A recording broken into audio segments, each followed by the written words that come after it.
Apa dikatakan Ustaz sunnah? Sunnah katanya. Astagfirullah. Jadi sunnah kata dia itu sunnah kata kan itu kan? Karena kalau dia sendiri baca kitab itu tidak pandai dia. Baca huruf Arab aja pandai. Mungkin sebagian mereka huruf hijaiyah aja nggak hafal dia mungkin. Itu dengan jagonya sunnah. Ya Allah. Musibah ada tuh apa itu? Musibah besar sekarang. Jangan ikut. Sunnah. Itu ingat itu kaidah itu sepakat ulama semua. Tidak ada yang bisa katakan kalau dia bilang benar atau benar semuanya. Apa kita salah semuanya. Itu tidak bisa kita ambil seperti itu kecuali Nabi saja. Selain itu, maka kita apa? Ini yang namanya belajar terus manusia siapa selain Nabi, kita bebas. Buka pikiran, buka hati, semua belajar. Kita dikasih pikiran. Pikiran ini menjadi tanda tanya. Kenapa berbeda? Kenapa seperti ini? Tanya terus. Itu orang jalan pikirannya. Tapi kalau sudah mentok penati, itu aja berarti dia sudah meng-cancel akalnya. Nafsu nanti yang berbicara lagi. Setan senang itu. Kalau otak tak jalan lagi, dikunci, penatik buta kepada seseorang. Bismillahirrahmanirrahim. Baik Bapak Ibu sekalian, pagi ini kita sambung kembali majelis ilmu kita, yaitu membahas masalah-masalah perbandingan. Artinya yang mana para ulama berbeda pendapat dalam berbagai masalah-masalah hukum yang menjadi amalan kita sehari-hari. Bapak Ibu sekalian, sehingga kita mengetahui apa yang kita amalkan, di mana posisi kita. Sebenarnya siapa ulama yang kita ikuti dalam fatwanya. Kemudian yang berbeda kita juga tahu. Kemudian bentuk-bentuk perbedaan itu. Dan ini tentu Bapak Ibu untuk menguatkan apa yang telah kita amalkan, dan supaya kita tidak Bapak Ibu sekalian bersuuzon ataupun menyikapi dengan sikap-sikap yang tidak benar terhadap saudara-saudara kita sendiri yang berbeda di dalam amalannya dengan kita. Baik Bapak Ibu, kita kemarin berakhir tentang masalah apa yang rukun dan apa yang wajib di dalam salat. Sekarang kita akan membahas hal-hal yang berbeda. Cuma perbedaan ini kadang-kadang Bapak Ibu banyak menimbulkan konflik di tengah-tengah masyarakat. Ini yang disayangkan sekali. Padahal ini adalah perbedaan di dalam masalah hal-hal yang sunat di dalam salat. Sunat cuma. Artinya apa? Sepakat ulama mengatakan itu sunat. Apa arti sunat? Kalau dikerjakan berpahala. Kalau ditinggalkan, apa arti sunat itu? Kalau dia ditinggalkan Bapak Ibu, tidak disebut kita melakukan kemungkaran. Itu maksudnya. Maka kalau seorang tidak melakukan kemungkaran, maka tidak berhak kita menegurnya, mengingkarinya. Karena baru kita mengingkari sesuatu dilakukan seseorang atau ditinggalkan oleh seseorang kalau dia melakukan yang haram atau dia meninggalkan yang wajib. Kalau yang ditinggalkan yang bukan wajib, maka tak perlu kita merasa dalam hati kita ini sampai berantem pula, yang kadang-kadang merusak persaudaraan, tidak salaman gara-gara masalah ini. Ini yang heran. Masalahnya apa? Kebodohan. Tidak ada itu masalahnya sesuatu kecuali itu. Tidak mau mengaji atau mengaji pada satu ustaz saja, tidak membuka pikiran. Ini yang saya sedih sebenarnya Bapak Ibu. Coba gara-gara yang sunat dia tidak bertegur sapa, hancur yang wajib. Kalau bermusuhan-musuhan itu kan haram hukumnya. Lagi sampai tidak tegur sapa, ini ngotak-ngotak umat. Ini terjadi sekarang di tengah umat. Padahal dengan niat baik ya. Cuma tadi ketidaktahuan tadi. Sebabnya berguru jangan satu guru, berguru terus, ngaji terus. Dan hilangkan dari diri kita fanatik kepada seseorang. Walaupun seorang itu menganggap ini yang benar, ini yang benar, itu kan kata dia. Apakah betul itu yang benar? Belum tentu. Lagi orangnya singkat ilmunya. Yang kalau benar-benar, siapa yang kita anggap? Kalau dia mengatakan benar-benar, hanya Nabi SAW. Selain itu, tidak boleh. Maka Imam Malik memberikan kaedah kepada kita, Bapak Ibu sekalian, kullun yu'khadhu min qawlihi wa yurad. Itu kata Imam Malik, seorang ulama besar. Sepakat seluruh ulama mengatakan bahwa dia ulama besar dan mujtahid mutlak yang menjadi ikutan oleh banyak umat Islam sampai hari ini. Fatwa-fatwanya, fikih-fikihnya itu diikuti oleh umat. Yang disebut dengan mazhab Maliki.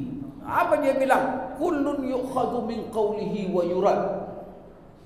Setiap orang bisa ditolak apa dikatakannya, bisa diterima, illa sahibu hadzal qabr, kecuali yang ada dalam kuburan ini. Siapa itu? Nabi kita Muhammad SAW. Karena Imam Malik ini dulu ngaji di Raudhah. Tahu Raudhah? Raudhah adalah tempat yang terletak antara kuburan Nabi dengan rumah Nabi dengan mimbar. Dia di situlah dia ngaji. Maka ketika dia ngaji sambil menunjuk kepada makam Rasul, yang dalam makam ini, inilah yang kalau dia bilang benar-benar, kalau dia bilang salah sah. Selain itu bisa benar.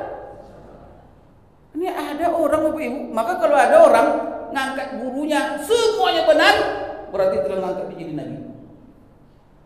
Bahaya itu. Berapa banyak orang sekarang begitu? Apa kata ustaznya? Ya semua. Pokoknya berbeda dari ustaznya. Ustaz itu sama siapa? Astagfirullahaladzim. Ngeri kalau mendengar ustaznya itu. Perangi tidak benar. Sekolah tidak jelas. Kemudian dijadikan Bapak Ibu untuk memusuhi saudara gara-gara ustaz itu. Coba setan itu kan. Yang herannya Bapak Ibu memakai sunnah, memakai saya ini kita akan lihat nanti masalah-masalah sunnah. Tapi berantem. Padahal itu tidak dilakukan sama sekali, tak masalah. Seluruh ulama sepakat. Atau kenapa menjadi bermusuhan? Maka mari kita nanti ini kaji hal-hal yang sunat dalam solat, dan ulama berbeda di situ. Namun kaedahnya Bapak Ibu, yang namanya sunat sepakat, dan yang membuat istilah sunat ini dari hukum yang 5. Kan ada wajib, ada sunat, ada haram, ada makruh, ada mubah. Apa tingkat-tingkat. Ini ada orang mengaji tak dipakainya ini. Hanya kacau sekali ini. Tidak ada itunya, semuanya sunnah. Ya Allah. Nabi kadang-kadang dilakukan, kadang-kadang coba Nabi diperintahkannya. Kadang-kadang dia tidak perintahkan tapi hanya dikerjakannya, tapi tidak ada perintah. Kadang-kadang dia tidak perintahkan, dia tidak kerjakan, tapi dilihatnya sahabat mengerjakannya. Lalu dia diam. Sama semuanya ini. Bagaimana ulama membagi ini macam-macam seperti ini? Atau ada orang sama semua? Allah, dia rusaknya agama. Sudah capek ulama-ulama kita berkeringat mereka, nak siang malam tak tidur mereka, mewakafkan diri mereka untuk merumuskan agama ini dari Quran Sunnah. Ada datang yang bodoh-bodoh itu, hancurkannya. Kenapa? Ingin menghancurkan Islam ini dan menghancurkan umat. Kemudian berlagak-lagak pula orang yang paling astagfirullah. Ini realita sekarang di tengah-tengah masyarakat yang sedih kita Bapak Ibu. Tapi gimana lagi, semuanya kehendak Allah. Berpecah-pecah umat ini, berserak-serak. Kalau masalah-masalah begini Bapak Ibu, suami istri pun tak tegur sapa lagi nanti. Kalau masalah ini jadikan perbedaan, suami istri tak tegur sapa lagi nanti. Tetangga dengan tetangga, karena tidak kembali kepada ulama. Kalau disebut ulama, tidak ada ulama-ulama Quran Sunnah. Ya bodoh. Quran Sunnah katanya. Baca Quran aja. Baca Quran tak bisa dia. Berani dia bilang, rujuk Quran Sunnah. Rujuk apa kamu? Nanti dia patokannya ustaznya. Ustaznya itu kan tak jelas. Tersebut siapa? Apa dikatakan ustaz sunnah? Sunnah katanya. Astagfirullah. Jadi sunnah kata dia itu sunnah kata kan itu kan? Karena kalau dia sendiri baca kitab itu tidak pandai dia. Baca huruf Arab aja pada mungkin sebagian mereka huruf hijaiyah aja tidak hafal dia mungkin. Aku dengan jagonya sunnah. Ya Allah. Musibah tak tu apa itu? Musibah besar sekarang. Jangan ikut. Sunnah.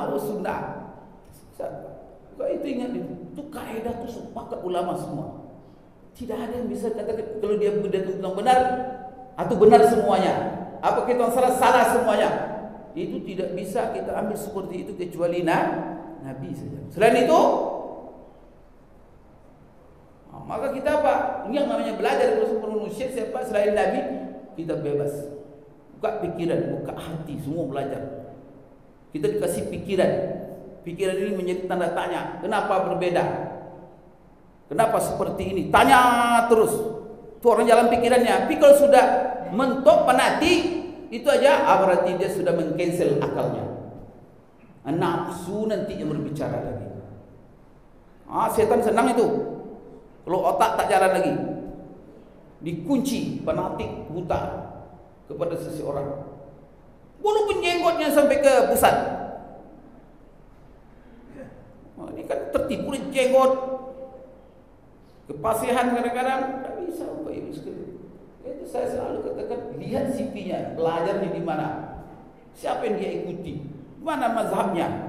Kami kalau di sekolah di akademik itu, pokoknya saya ingin mempelajari kepribadian seseorang. Imam Ghazali, gimana fikihnya Imam Ghazali umpamanya.